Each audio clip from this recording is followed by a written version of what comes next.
প্রিয় শিক্ষার্থীবৃন্দ, কারিগরি শিক্ষা অধিদপ্তর ও এ2আই এর যৌথ উদ্যোগে দক্ষতা বাতায়ন ফেসবুক পেজ কারিগরি শিক্ষা ধারা ডিপ্লোমা ইন ইঞ্জিনিয়ারিং চতুর্থ পর্বে পাওয়ার টেকনোলজি ছাত্রছাত্রীদের জন্য লাইভ ক্লাস। বিষয় automotive suspension, brake, steering and transmission system. বিষয় কোড ৬৭-১৪২। তো আজকে আমরা সপ্তম অধ্যায় নিয়ে আলোচনা করব।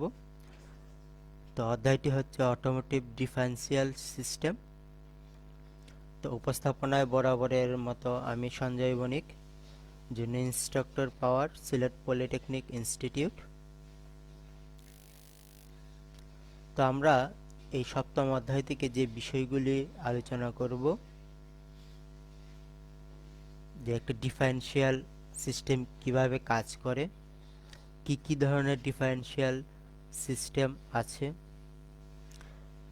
তারপর ডিফারেন্সিয়াল সিস্টেমের বিভিন্ন অ্যাঙ্গেল বা ট্রানগুলি কিভাবে কাজ করে। তো একটি প্রচলিত বা কনভেনশনাল ডিফারেন্সিয়াল সিস্টেমের অপারেশন এবং কনস্ট্রাকশনগুলো কেমন সেটা নিয়ে আলোচনা করব। লিমিটেড স্লিপ ডিফারেন্সিয়াল সিস্টেমের কনস্ট্রাকশন এবং অপারেশন নিয়ে আলোচনা করব।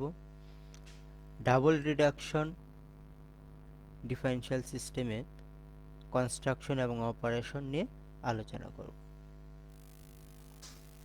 তো চলে একে একে আমরা প্রত্যেকটি কার্যপদ্ধতি দেখে আসি। তো প্রথমেই আমাদের আসছে কি ডিফারেন্সিয়াল। তো এই ডিফারেন্সিয়ালটা আমরা কোথায় পাই? এই ডিফারেন্সিয়ালটা আমরা আমাদের যে মোটরযান আছে সেই মোটরযানের নিচের দিকে আমরা দেখতে পাই এবং আমাদের ইঞ্জিন থেকে যে শক্তি সরবরাহ, সেই শক্তি সরবরাহের সর্বশেষ যে ধাপ বা মেকানিজমে ব্যবহৃত হয় সেটা হচ্ছে আমাদের ডিফারেন্সিয়াল।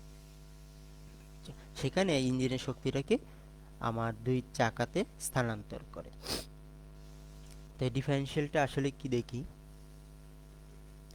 মোটরযান যখন সোজা পথে চলে তখন মোটরযানে সকল চাকাগুলো সমগতিতে ঘুরতে থাকে। তা আমরা দেখছি কি যে আমাদের যখন মোটরযান সোজা পথে চলে তখন মোটরযানের যে চাকাগুলো আছে সেই চাকাগুলো সমগতিতে চলতে থাকে। কিন্তু মোটরযান যখন মোড় ঘুরে তখন মোটরযানের ভেতরের দিকে অর্থাৎ মোড়ের দিকের চাকাগুলো তুলনায় বাহিরের দিকে চাকাগুলো বেশি দূরত্ব অতিক্রম করতে হয়। তো দেখো আমরা যখন এই মোটরযানটাকে মোড় ঘোরানোর চেষ্টা করব তখন দেখো এটা হচ্ছে ভিতরের চাকা, এটা হচ্ছে কি বাহিরের চাকা।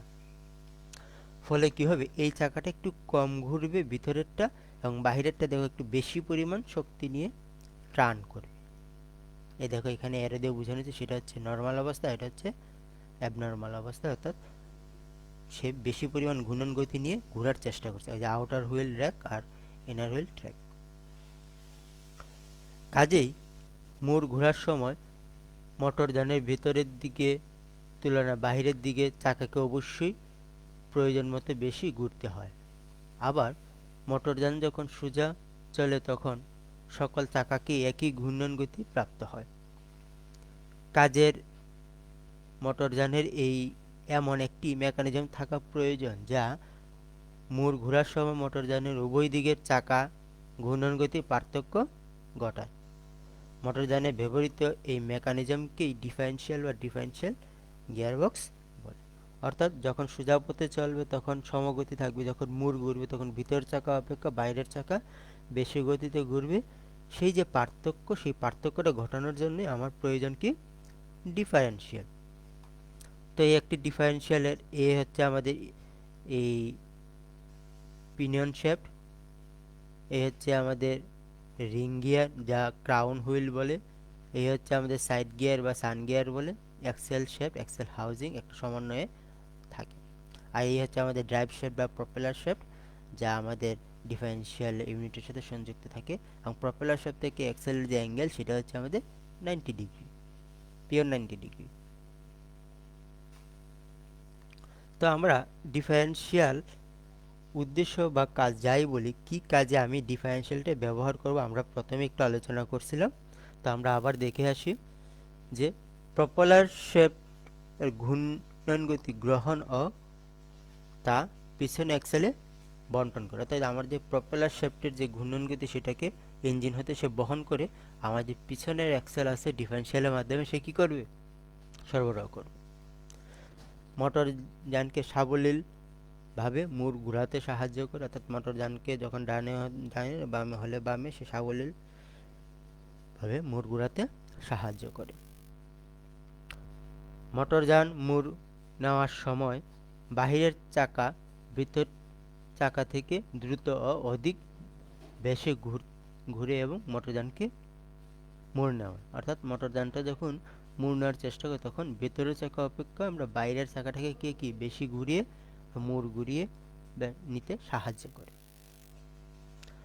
মোটরযান সোজা পথে থেকে বাঁকা পথে চলার সময় বা মোড় নেওয়ার সময় ডিফারেনশিয়ালের ভেতরে চাকাকে কম দূরত্ব বেশি কোণে এবং বাইরের চাকাকে বেশি দূরত্ব এবং কম কোণে ঘোরাতে সাহায্য করে। মোটরযান মোড় নেওয়ার সময় ডিফারেনশিয়াল বিভিন্ন পরিমাপে মোড় নেওয়া যায়। চলন্ত অবস্থায় মোড় নেওয়ার সময় মোটরযানের ভেতরের দিকে চাকার ঘূর্ণন গতি অপেক্ষা বাহিরের দিকে চাকার ঘূর্ণন গতিকে প্রয়োজন মতো বাড়িয়ে দেয়। প্রপেলার শ্যাফট হতে প্রাপ্ত ঘূর্ণন গতিকে 90 ডিগ্রি কোণে লাইভ অ্যাক্সেলে সরবরাহ করে। দেখো আমরা এই যে প্রপেলার শ্যাফটের যে ঘূর্ণন গতি সেটা এই যে 90 ডিগ্রি কোণে এই যে প্রপেলার শ্যাফটে পৌঁছে দেয়। এখন আসো ডিফারেনশিয়ালের প্রকারভেদ। তো গঠন ও কার্য অনুযায়ী ডিফারেনশিয়ালকে আমরা তিন ভাগে ভাগ করতে পারি। একটি হচ্ছে কনভেনশনাল, যেটা আমাদের প্রচলিত ব্যবহৃত হচ্ছে ডিফারেনশিয়াল সিস্টেম। একটি হচ্ছে নন স্লিপ বা লিমিটেড স্লিপ ডিফারেনশিয়াল সিস্টেম, আর এটি হচ্ছে কি ডাবল রিডাকশন ডিফারেনশিয়াল সিস্টেম। তো প্রিয় শিক্ষার্থী, আমরা একে একে প্রতিটি সিস্টেম নিয়ে একটু আলোচনা করে আসি। তো একটি কনভেনশনাল বা প্রচলিত সিস্টেমে ডিফারেনশিয়াল সিস্টেমের গঠন দেখানো আছে। তো আমরা যদি একটু ভালো করে লক্ষ্য করি তো এটা হচ্ছে আমাদের সেই প্রপেলার শ্যাফট, যেটাকে আমরা বলতেছি প্রপেলার শ্যাফট থেকে আসে ড্রাইভ পিনিয়ন। এই হলো যে আকৃতি সেটা হচ্ছে আমাদের ক্রাউন হুইল। এই যে এটা হচ্ছে স্মল গিয়ার আর এটা হচ্ছে লার্জ গিয়ার, যাকে আমরা সান গিয়ার বলি। এটা হচ্ছে ইনার চাকার অ্যাক্সেল, এটা হচ্ছে আউটার চাকার অ্যাক্সেল বা শ্যাফট। এটা হচ্ছে কেচিং, ডিফারেনশিয়াল কেচিং। মোটামুটি এই কয়টি অংশ নিয়ে আমাদের কনভেনশনাল বা প্রচলিত ডিফারেনশিয়াল আছে। তো গঠনটা দেখো, আসলে এই দুই ডিফারেনশিয়াল মূলত একটি ড্রাইভ পিনিয়ন, একটি রিং গিয়ার যাকে আমরা ক্রাউন হুইলও বলি বা ক্রাউন হুইল, একটা ডিফারেনশিয়াল কেজ অর্থাৎ এই যে পুরা আবরণটা, দুটি সান গিয়ার বা সাইড গিয়ার। দেখো দুটি সান গিয়ার বা সাইড গিয়ার বলা হয়, যাকে আমরা লার্জ গিয়ার বলতেছি। দুটি পিনিয়ন গিয়ার বা স্টার্ট পিনিয়ন, এই যে যাকে আমরা স্মল গিয়ার বলতেছি, স্টার্ট পিনিয়ন বা পিনিয়ন। একটি শ্যাফট, এই যে এর মধ্যে সংযুক্ত এই যে শ্যাফটটি বা পিনিয়ন, বিয়ারিং ও ডিফারেনশিয়াল হাউজিং নিয়ে গঠিত। আচ্ছা, ড্রাইভ পিনিয়নটি ক্রাউন হুইল বা রিং গিয়ারের সাথে ম্যাচ করা থাকে। আমাদের যে ড্রাইভ পিনিয়ন সেই ড্রাইভ পিনিয়নটি ক্রাউন হুইল বা রিং গিয়ারের সাথে কি আছে, ম্যাচ করা আছে। এবং ড্রাইভ পিনিয়নের শেপটি প্রপেলার শেপটির সাথে সামনে ইঞ্জিন পেছনে ড্রাইভ বিশিষ্ট ক্ষেত্রে। দেখো ড্রাইভ পিনিয়নটি আমাদের প্রপেলার শেপটির সাথে কি আছে, শেপটি সংযুক্ত আছে, ইউনিভার্সাল জয়েন্টের মাধ্যমে সংযুক্ত আছে। তো এই সিস্টেমটা কি, সামনে ইঞ্জিন পিছনে ড্রাইভ। ক্রাউন হুইলটি বিয়ারিং এর সাহায্যে অ্যাক্সেল শ্যাফটের উপর বসানো থাকে। আমার যে ক্রাউন হুইলটা আছে সেটা বিয়ারিং এর সাহায্যে আমার যে অ্যাক্সেল শ্যাফট আছে সেই অ্যাক্সেল শ্যাফটের উপর কি করে থাকে, বসানো থাকে। এই ক্রাউন হুইল এর পিছনের সাথে অর্থাৎ পিছনের দিকের সাথে কি থাকবে, ডিফারেনশিয়াল কেসটি নাট বোল্ট দিয়ে লাগানো থাকবে। তো দেখো এই যে ডিফারেনশিয়াল কেসটি আছে আমাদের, সেটি কি করা আছে, নাট বোল্ট দিয়ে লাগানো আছে।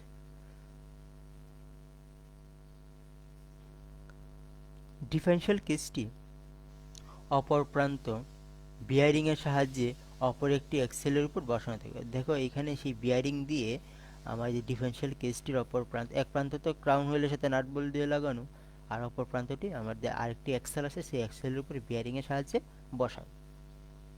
ডিফারেনশিয়াল কেসটির ভেতর দিকে অ্যাক্সেল শেপ দুটি খাঁজ কাটা প্রান্তের সাথে সান গিয়ার কেটে সংযুক্ত করা থাকে। দেখো এই অ্যাক্সেল দুটির সাথে এই যে এখানে খাঁজ কাটা দুটি সান গিয়ার এই অ্যাক্সেল শেপটির সাথে কি আছে, সংযুক্ত আছে, এই পাশে একটি ওই পাশে একটি। আচ্ছা, এটা একবার এই যে এই অ্যাক্সেল শেপ থেকে সান গিয়ারকে পৃথক করা যায়, এখানে আমার খাঁজ কেটে সংযুক্ত করা হয়, মেশিং করা হয়। কেসের ভেতরে সান গিয়ার দুটির সাথে দুটি পিনিয়ন গিয়ার বা স্টার পিনিয়ন মেশিং করা থাকে। দেখো এই সান গিয়ার দুটির সাথে দুটি পিনিয়ন, এই একটি একটি বা একে স্টার পিনিয়নও বলে বা স্মল গিয়ার বলে, সেটি কি করা থাকে, সংযুক্ত করা থাকে। ডিফারেনশিয়াল এই অংশ উপাংশগুলো একটি হাউজিং এর ভেতরে সেট করা থাকে, যা প্রয়োজন মতো লুব্রিক্যান্ট অয়েল দ্বারা পূর্ণ থাকে। যেহেতু এখানে ঘূর্ণমান অংশ আছে, ক্ষতির বিষয়টি বিবেচনা করে এই ডিফারেনশিয়াল গিয়ারবক্সের মধ্যে আমাদের কি করা হয়, যেহেতু এখানে গিয়ার সম্বলিত তাই একে মাঝে মধ্যে ডিফারেনশিয়াল গিয়ারবক্সও বলে। এইটাকে কি করা হয়, যাতে মসৃণতার সহিত ঘূর্ণন গতি প্রদান করতে পারে, সেই কারণে লুবল দিয়ে তাকে কি করা হয়, ডুবিয়ে রাখা হয়।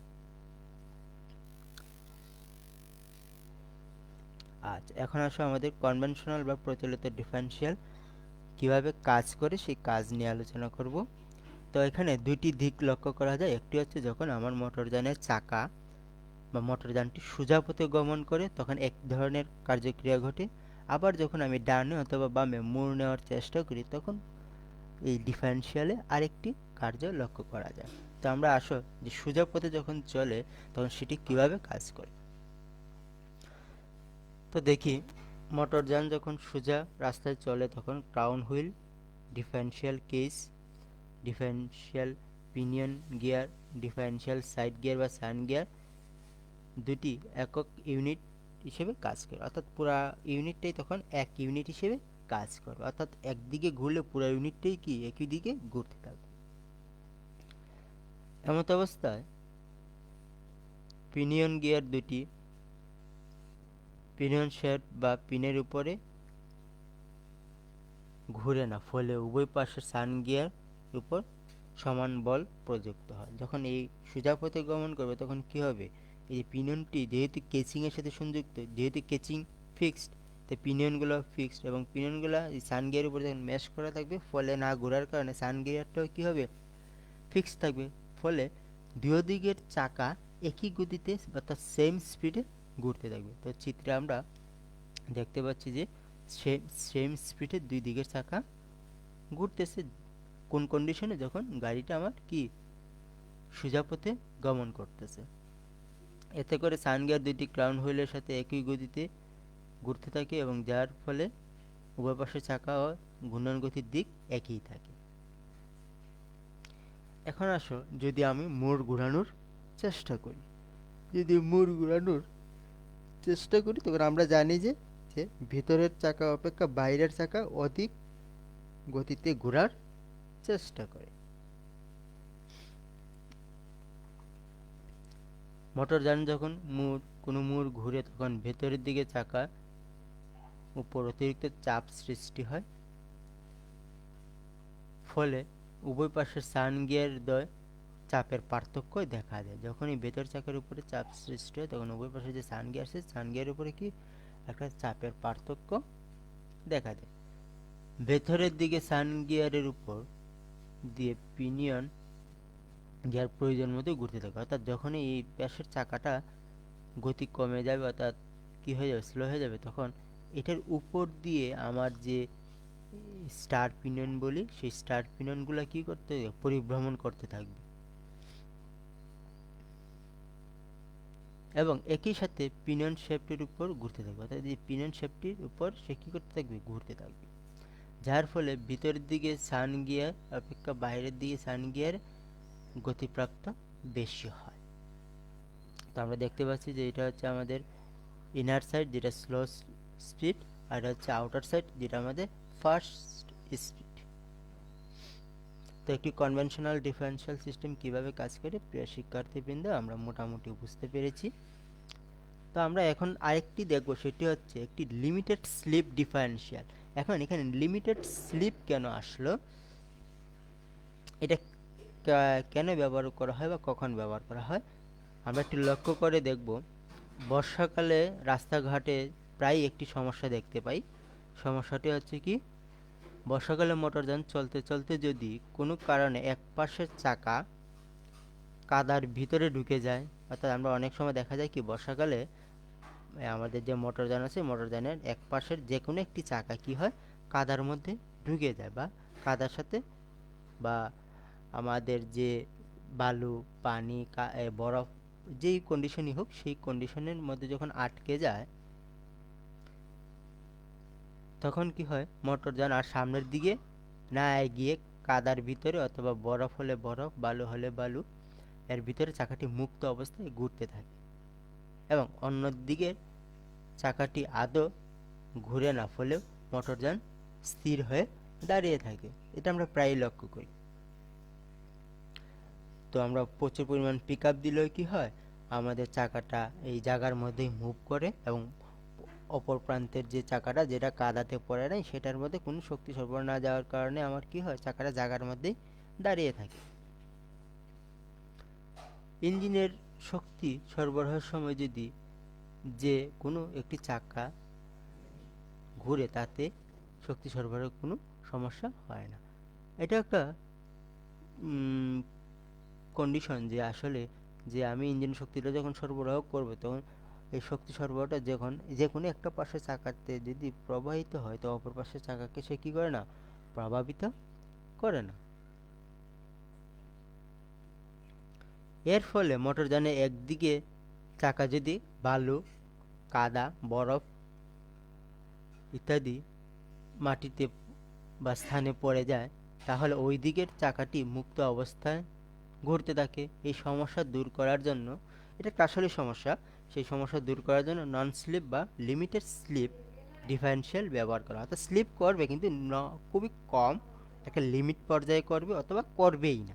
তো আমরা এখানে আসলে কি করতেছি যে এই চিত্রটি যদি তুমি লক্ষ্য করো তাহলে ইঞ্জিনের শক্তিটি ড্রাইভ শ্যাফটের মাধ্যমে ডিফারেনশিয়ালে আসছে, চলতেছে, হঠাৎ করে এটি একটি কি কাদা বা বালু বা গর্তে পড়ে গেছে, ফলে এখানে কি করছে ইঞ্জিনের শক্তিটা এখানে সরবরাহ হচ্ছে, ঘুরতেছে, কিন্তু এই ঘোরার ফলে কি হলো এই চাকাটা ঘুরতেছে এই জায়গাটা ফিক্সড হয়ে জায়গায় রয়ে গেছে, সেই কারণে আমার ভেহিক্যালটা সামনের দিকে এগোচ্ছে না, এই সামনের দিকে কি হচ্ছে না, এগোচ্ছে না।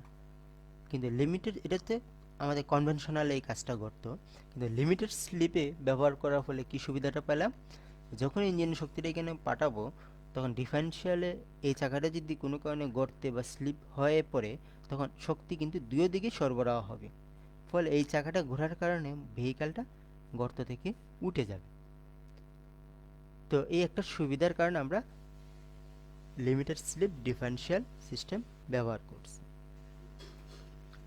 তো এটা আসলে গঠনটা কেমন, যদি গঠনটা আমরা একটু ভালো করে লক্ষ্য করি তাহলে তোমরা দেখবে যে এটা একটা কেচিং, এটা কনভেনশনালের মতো নেই, শুধুমাত্র আমাদের দুই পাশে যে অ্যাক্সেলের পরে এবং সান গিয়ারের পিছনে, অর্থাৎ এই দুটি অংশের মধ্যে দুটি মেকানিজম ব্যবহার করা হয়েছে, হচ্ছে ক্লাস প্লেট, যা আমার স্প্রিং লোডেড প্রিলোডেড বলে, এটাকে প্রিলোডেড করা থাকে, ফলে এই পাশকে চাপ দিলে এই পাশ থেকে চাপ দিলে এটা এঙ্গেজ হয়, এই পাশ থেকে চাপ দিলে এটা এঙ্গেজ হয়। আর নর্মালি যেভাবে আমাদের বেবেল পিনিয়ন তারপরে সেক্টর তারপরে সাইড গিয়ার কেচিং ছিল কনভেনশনাল, ঠিক সেভাবেই এই অংশগুলো নিয়ে থাকবে। এবং এই দেখো আমরা এই ক্রাউন হুইল, এই ড্রাইভ পিনিয়ন, এই অ্যাক্সেল, এই কেচিং, আর এই যে অংশটা দেখা যাচ্ছে কালার, এই কালার অংশটা হচ্ছে আমাদের সেই ক্লাচ, যা আমাদের লিমিটেড স্লিপ করতে সাহায্য করে। তো কার্যপ্রণালীটা যদি আমরা একটু দেখি, তো কার্যপ্রণালীটা আসলে কিভাবে কাজ করে, এই ধরনের ডিফারেনশিয়াল বিশিষ্ট মোটরযানে যখন মোড় ঘুরে তখন কনভেনশনাল ডিফারেনশিয়ালের মতনই উভয় দিকে চাকার ঘূর্ণনে পার্থক্য ঘটে। এই অবস্থায় চাকার প্লেটগুলি স্লিপ করতে থাকে। আচ্ছা, অর্থাৎ যদি মোড় ঘুরে তখন কি হয়, তখন আমার যে এই এক পাশের চাকা এই ক্লাচগুলো প্রিলোডেড হওয়ার কারণে অপর পাশের যে ক্লাচগুলোকে কি করে, চাপ দিয়ে এঙ্গেজ করে দেয়। আবার যখন সোজা পথে চলে তখন কনভেনশনাল ডিফারেনশিয়ালের মতনই কাজ করে। যখন সোজা পথে এই ডিফারেনশিয়াল ইউনিটটি চলবে তখন এই যে প্রিলোডেড অবস্থায় থাকার কারণে উভয় দিকে সমান থাকবে। সমান থাকার ফলে সেটা সেই একই গতিতে দুই দিকের চাকাকে ঘোরাতে সাহায্য করে, যা আমাদের কনভেনশনাল পদ্ধতিতে ছিল। কিন্তু যখন কোনো দিকে চাকা কাদা বা পিছলি অবস্থানে পড়ে যায় তখন ওই দিকের চাকা মুক্ত অবস্থায় ঘুরতে থাকে। এমত অবস্থায় ওই দিকের সান গিয়ারের পেছনে ক্লাচ প্লেটগুলির উপর অতিরিক্ত থ্রাস্ট মানে একটা ধাক্কার সৃষ্টি হয়। ফলে ক্লাচ প্লেটগুলি এঙ্গেজ হয়ে যায় এবং অ্যাক্সেল শ্যাফটের ডিফারেনশিয়াল কেসকে কি করে দেয়, লক করে দেয়। এতে করে ওই পিছলের দিকে চাকা আর মুক্ত অবস্থায় ঘুরতে পারে না। ওকে, উভয় দিকে চাকাকে একই গতিতে ঘোরাতে সাহায্য করে। যখনই এটা গর্তে পড়ে যাবে, স্লিপ করবে, তখন এই যে এইখান দিয়ে কেসের সাথে সে কী করে দিবে, লক করে দিবে। লক করে দিলে কেসটাও লক হয়ে গেল। ফলে ইঞ্জিনের শক্তি যখন ক্রাউনে আসবে তখন ক্রাউন ঘুরলে এই কেসটাও ঘুরবে, আর কেসটা ঘুরলে আমাদের যে ডিফারেনশিয়ালের যে চাকা আছে অ্যাক্সেল সহকারে সেটাও কি ঘুরতে থাকবে। এখন আসো আমরা ডাবল রিডাকশন এর সিস্টেমটা দেখে আসি। তো ডাবল রিডাকশন কি আর সিঙ্গেল রিডাকশন কি? তো দেখো, এটা হচ্ছে আমাদের ড্রাইভ শ্যাফট। এই ড্রাইভ শ্যাফটের এখানে ড্রাইভ পিনিয়ন, আর এটা হচ্ছে আমাদের রিং গিয়ার বা ক্রাউন হুইল। তো এই যে রিং গিয়ার বা ক্রাউন হুইলের সাথে যে সংযুক্ত, এই সংযুক্ত অবস্থার ফলে যে একটা ঘূর্ণন গতি আমরা পেতাম বা পাবো সেটা হচ্ছে আমাদের সিঙ্গেল রিডাকশন। এটা একটা কি, সিঙ্গেল রিডাকশন। কিন্তু এটাকে কি করেছি আমরা, আবার একটা শ্যাফটের মাধ্যমে আরেকটি স্পার পিনিয়ন দিয়ে আমরা স্পার গিয়ারের সাথে কি করছি, ম্যাশ করে দিছি। এখানে একটি গিয়ার মেশিং হওয়ার কারণে এখানে ছিল সিঙ্গেল, এখানে করার কারণে হয়ে গেছে ডাবল।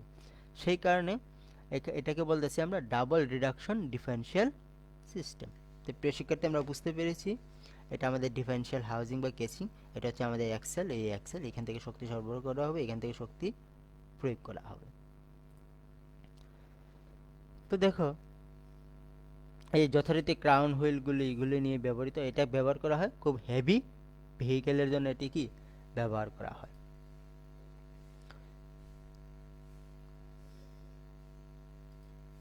তো এখন আসো আমাদের যে এই ডাবল রিডাকশনটা আসলে কিভাবে কাজ করে।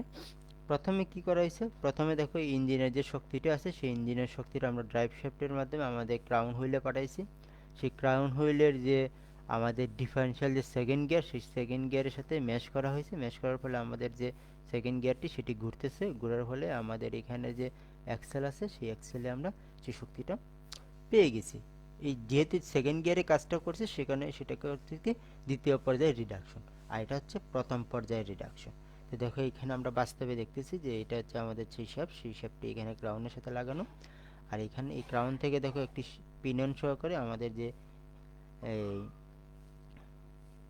স্পার গিয়ার আছে সেই গিয়ারের সাথে আমরা কি করছি, ম্যাশ করছি, আর এখান থেকে কি করছি, অ্যাক্সেলের ইউনিট বের করে রাখছি।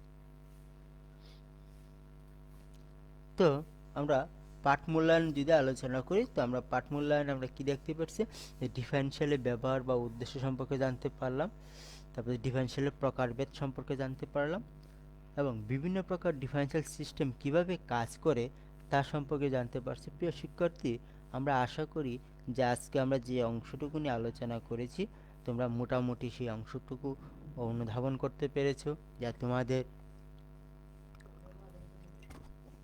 বাস্তব জীবনে কাজে আসবে, আর তোমাদের কাজে আসলে আমাদের সাফল্যতা। তো তোমরা যতটুকু বুঝতে পেরেছো পরবর্তীতে যাতে আরও ভালো করে বুঝতে পারো সেই কারণে পুনরায় সেই ক্লাসটি দেখার চেষ্টা করবে। আর পুনরায় ক্লাসটি দেখার জন্য তোমাদেরকে আমরা একটি সার্ভারের মাধ্যমে সেই দেখার সুযোগ করে দিচ্ছে। তো ধন্যবাদ জ্ঞাপন করে আবারও বিদায় নিচ্ছি। প্রিয় ছাত্রছাত্রী, এই ক্লাসটি অনলাইনে পুনরায় দেখতে দক্ষতা বাতায়ন অথবা www.skill.gov.bd/dt ওয়েবসাইটে ভিজিট করবে। সেখানে তোমাদের জন্য বিষয়ভিত্তিক অনলাইন ক্লাসগুলো আপলোড করা হবে। পরিশেষে আমরা একটি কথাই বলবো যে শিষ্টাচার মেনে চলি, নিরাপদে থাকি, সেই আশা ব্যক্ত করে আমি আমার এই ক্লাসটা আজকে এখানে শেষ করছি। ধন্যবাদ।